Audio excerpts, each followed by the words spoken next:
The digit of a 2 digit number is differ by 3, ठीक है। If the digit are interchange and the resulting number is added to the original number we get 143, find both the number, ठीक है।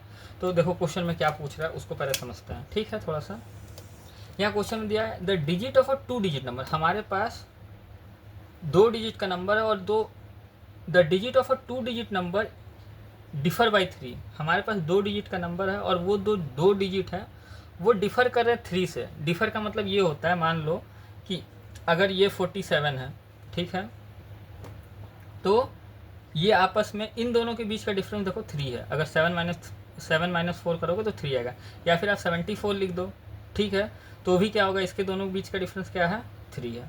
बात समझ में आ रहा है कि इन दोनों डिजिट, इस डिजिट और इस डिजिट, मतलब इस डिजिट और इस डिजिट के बीच का जो डिफरेंस है वो 3 है, इस डिजिट और इस डिजिट के बीच का जो डिफरेंस है वो 3 है। तो यहाँ से आप एक चीज़ निकाल सकते हो, अगर ये डिजिट x है, अगर आप इसको x मानते हो तो दूसरा डिजिट x-3 होगा। ये बात क्लियर है। अगर आप ये मान रहे हो कि पहला डिजिट x होगा तो दूसरा डिजिट x-3 हो सकता है, ठीक है। अगर मान लो आप पहला डिजिट 4 मानते हो, ठीक है, तो दूसरा डिजिट x+3 भी हो सकता है। देखो यही है ना, अगर मान लो इसको 4 डालो, अगर मान लो यहाँ 5 डालते हो, अगर इसको 5 डालोगे तो दूसरा डिजिट 8 होगा, अगर मान लो यहाँ 6 डालते हो तो दूसरा डिजिट 9 होगा, ठीक है। अगर पहला डिजिट आप 1 डालते हो तो तीसरा डिजिट क्या होगा, नहीं बता सकते ना ऐसे कंडीशन में।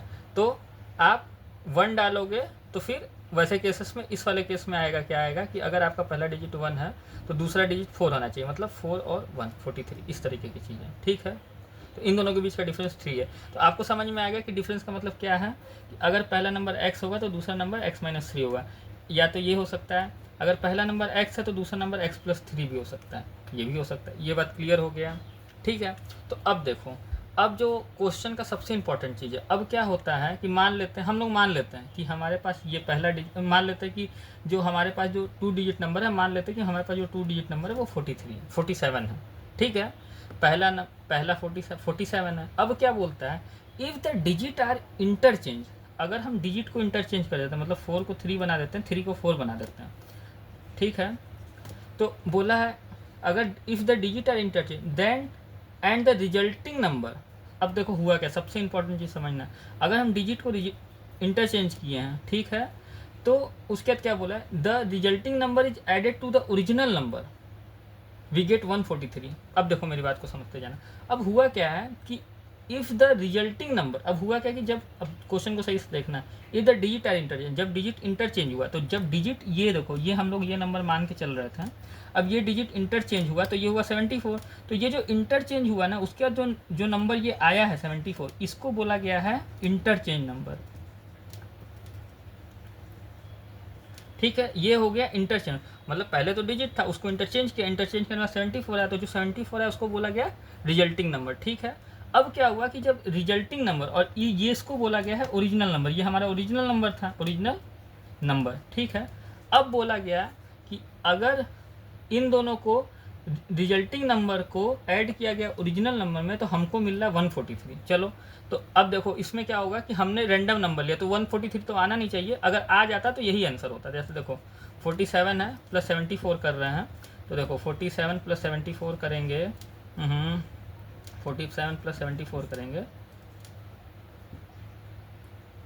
121। अगर देखो यहाँ बोलता कि 121 आता, अगर हमको इन दोनों को जोड़ने के बाद 121 आता तो इसका मतलब क्या होता, बोलता कि वी गेट 121, तो इसका मतलब वो दोनों नंबर यही होते हैं, ठीक है।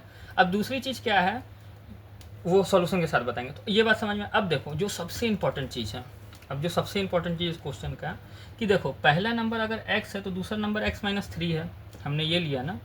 तो अब देखो हमको अगर 47 लिखना है तो हम 47 कैसे लिख सकते हैं, जैसे मान लो हमसे पूछा गया कि 47 लिख के दिखाओ, ठीक है। तो 47 को 2 डिजिट पे लिख के दिखाओ कि इस डिजिट को अलग लिखना है, इस डिजिट को अलग लिखना है, तो कैसे लिखोगे। तो इसका एक तरीका होता है, ये टेंस प्लेस है, ये यूनिट प्लेस है, ठीक है, ये यूनिट प्लेस है, ये टेंस प्लेस है, ठीक है। तो यूनिट प्लेस को, इसको इस तरह से लिखा जाता है कि जो ये देखो ये टेंस प्लेस है, तो 4 को 1 को 7 को लिखोगे 7 इंटू 1 क्योंकि यूनिट प्लेस पे, और प्लस 4 इंटू 10 क्योंकि ये 10th प्लेस पे, और उसके आगे बढ़ेगा तो फिर उसमें 100 ऐड हो जाएगा। अब देखो अगर आप 4 इंटू 10 करोगे तो आपको मिल रहा है 40 और प्लस 7 करोगे तो 7 इंटू 1 करोगे तो 7 मिलेगा और ये 47 आ रहा है। ये बात समझ में आ रहा है कि आप इसको अगर इन दोनों को अलग अलग डिजिट में बोला गया लिखने के लिए कि 10th डिजिट को अलग से रिप्रेजेंट करो, 7th को 1 यूनिट प्लेस के डिजिट के साथ रिप्रेजेंट करो, तो आप इसको इस तरह से रिप्रेजेंट कर सकते हो, मतलब 4 इंटू 10 प्लस 7 इंटू 1, तो ये 47 आ गया। अब ये जानना, तो इसका मतलब क्या हुआ कि अगर मान लो यहाँ कोई नंबर है, ये 4 है और ये 7 है, ठीक है, तो अगर इस पोजीशन को हमको रिप्रेजेंट करना है, दो नंबर को रिप्रेजेंट करना है, तो रिप्रेजेंट करने के लिए हम क्या करेंगे, ये 10th प्लेस है तो एक नंबर हम x है, ये नंबर ये x-3 है, ठीक है। तो अगर हमको इसको रिप्रेजेंट करना है तो अब देखो, अब क्वेश्चन को सॉल्व करने के लिए चलते हैं और इस चीज़ को समझना बड़ा इंपॉर्टेंट है, ठीक है। अब इसके और जो आपसे गलती होगी उसके बारे में लास्ट में हम लोग चर्चा करेंगे, ठीक है। तो सॉल्यूशन देखते हैं, ठीक है। लेट, अब देखो लिखा है the digit of a 2 digit number is defined by 3, तो हम लेट यूनिट डिजिट भी x, ठीक है। और जो नंबर डिफर कर रहा है आप ये भी ले सकते हो, x+3 भी ले सकते हो और x-3 भी ले सकते हो, तो चलो हम x-3 लेके करते हैं, ठीक है। यूनिट डिजिट सिंस, अब यहाँ लिखते हैं since the digit differ by 3 then tens digit भी x-3, ठीक है। एक नंबर ये मिला, एक नंबर ये है, ठीक है। अब ये नंबर मिल गया। अब मेरी बात को समझना कि अगर ये नंबर है, अगर ये यूनिट है, ये यूनिट, ये 10th प्लेस का नंबर है, ये x प्लेस का नंबर है, ठीक है।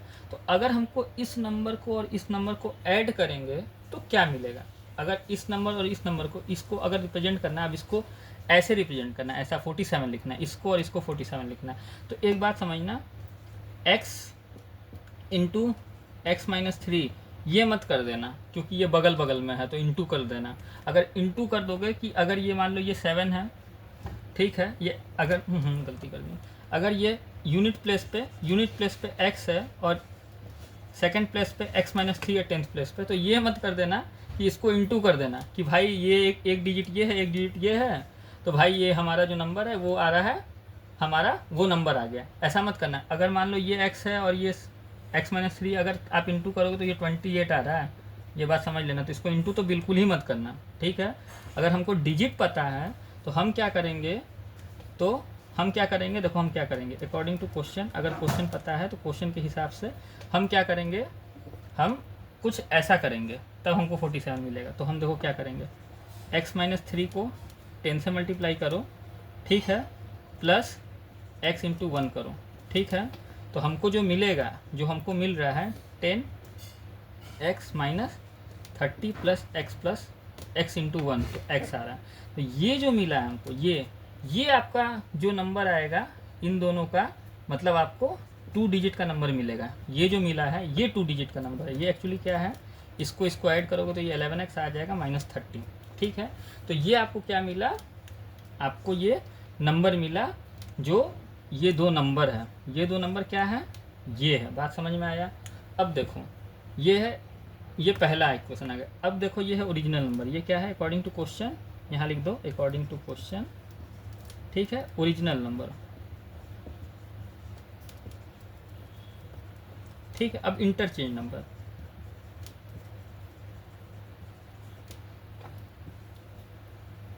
इंटरचेंज नंबर क्या आएगा, देखो इंटरचेंज नंबर क्या आएगा, अब ये वाला वैल्यू इधर चला जाएगा और x वाला वैल्यू इधर आ जाएगा, ठीक है, तब ना इंटरचेंज हो जाएगा। मतलब क्या हुआ कि x, अब इंटरचेंज नंबर क्या होगा, x इस प्लेस पे आ गया और ये यहाँ आ गया, ठीक है। तो हम इसको 10 से मल्टीप्लाई करेंगे, इसको 1 से मल्टीप्लाई करेंगे, देखो 10 into x plus x-3 into 1, ठीक है। तो ये हमको आ गया इंटरचेंज नंबर। अब हम इसको सॉल्व करेंगे तो ये आएगा 11x-3, ठीक है। तो ये देखो हमको आ गया, ये आ गया हमारा पहला नंबर, ये आया और इंटरचेंज नंबर ये आया। अब क्वेश्चन में क्या बोला है कि अगर हम इस नंबर को, ओरिजिनल नंबर को इंटरचेंज नंबर में ऐड करेंगे तो हमको 143 मिलेगा। देखो हम क्या कर रहे हैं, 11x-30, ठीक है, प्लस 11x-3 तो हमको आ रहा है 143। ठीक है, अब देखो, अब इसको सॉल्व करोगे तो ये आएगा 22x माइनस 33 इक्वल टू 143।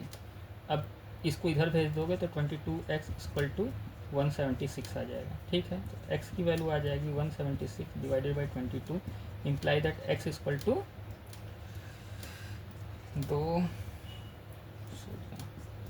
8। तो x की वैल्यू आ गई, x की वैल्यू क्या आ जाएगी, x की वैल्यू आ जाएगी 8।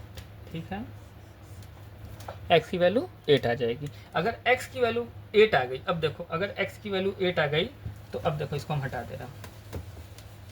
x की वैल्यू अगर 8 आ गई, अगर x की वैल्यू 8 आ गई तो यूनिट, अब देखो ये दो नंबर है तोड़िए, तो यूनिट प्लेस पे आ गया 8 और टेंस प्लेस पे आ गया x माइनस 3 इक्वल टू 5।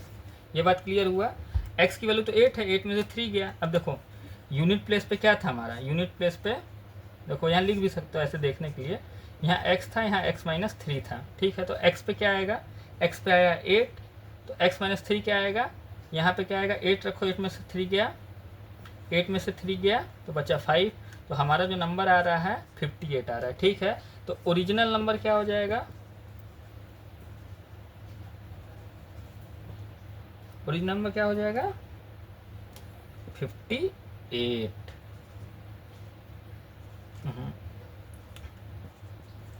और देखो 58 आ रहा है, ऐसे यहाँ से तो ला दिए, यहाँ से भी ला सकते हो। अगर x की वैल्यू 8 रखोगे तो 88 आएगा, 88 में से 30 माइनस करोगे तो हमको यहाँ से भी ओरिजिनल नंबर मिल जाएगा। ठीक है, और इंटरचेंज नंबर भी यहाँ से। अब इंटरचेंज नंबर है तो आपको इधर कैलकुलेशन नहीं करना, इंटरचेंज मतलब आप इसको इंटरचेंज दो, एंड इंटरचेंज नंबर इज, इसको इंटरचेंज करो 85। ठीक है, अब आपको चेक करना है तो क्या करोगे कि आप इन दोनों का सम करके देखोगे तो देखो आ जाएगा 143। देखो 58 और 85 इक्वल टू,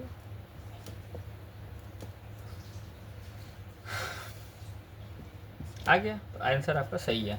तो ये तरीका है इस क्वेश्चन को सॉल्व करने का। ठीक है, और देखो दूसरी चीज़ जो बचा कुछ है वो भी बता दे रहा है। अगर आप इसको x मानते हो और इसको x+3 मान लेते हो, ठीक है, तो क्या होगा, ज़्यादा कुछ नहीं होगा, ये x+3 हो जाएगा। ठीक है, ये क्वेश्चन सॉल्व हो गया था। अब देखो इसको x+3 माने हम लोग, पहला नंबर x माने थे, दूसरा वाला x+3 माने थे, कुछ भी मान लो वो तो आपको पता चल गया। अगर इसको 3 मान लोगे, इसको प्लस मान लोगे तो यहाँ देखो, यहाँ प्लस किया तो यहाँ भी प्लस हो जाएगा। अब इसको मल्टीप्लाई करोगे तो ये प्लस हो जाएगा, तो ये आ जाएगा 30। ठीक है, ये आ गया 30। इंटरचेंज नंबर करोगे, अगर इसका इंटरचेंज नंबर भी करोगे तो यहाँ प्लस में आएगा, यहाँ प्लस आ जाएगा। ठीक है, तो पहला नंबर ये आया, दूसरा नंबर ये आया। ठीक है, आगे कैलकुलेशन करते हैं, ये प्लस में हो जाएगा, ये प्लस में हो जाएगा। ठीक है, जब इसको प्लस करोगे तो ये 22x प्लस 33 आ जाएगा। जब इसको इधर लेके जाओगे तो ये आ जाएगा 143 था ना, 30 30, ये आ जाएगा 110। ठीक, 110 आ गया, 143 33 इधर गया तो ये 110 आ गया। ठीक है, तो 110 आ गया। अब क्या हुआ कि 110 को 22 से डिवाइड करोगे, 110 को आप 22 से डिवाइड करोगे तो ये आएगा, x की वैल्यू आ जाएगी। देखो इसको पूरा सॉल्व करो, ये 33 आया और 22x आया, तो 33 को हम इधर लेके गए तो ये सॉल्व हुआ तो 110 आया। अब x की वैल्यू यहाँ से क्या आ जाएगी, देखो ये जाएगा 11 बार में 2 और ये 11 बार में जाएगा 10, तो ये आ जाएगा x की वैल्यू 5 आ गई। देखो x की वैल्यू 5 आ गई, x की वैल्यू 5 आ गई। तो देखो इस बार हम क्या मान के चले थे, x का वैल्यू x माने थे और ये 5 माने थे। तो अभी इस बार हमको क्या आया, यूनिट प्लेस पे जो वैल्यू आया है वो 5 आया है और x+3 की वैल्यू देखो 8 आई है। मतलब ओरिजिनल नंबर क्या आया इस केस में, ओरिजिनल नंबर आया 85 और इंटरचेंज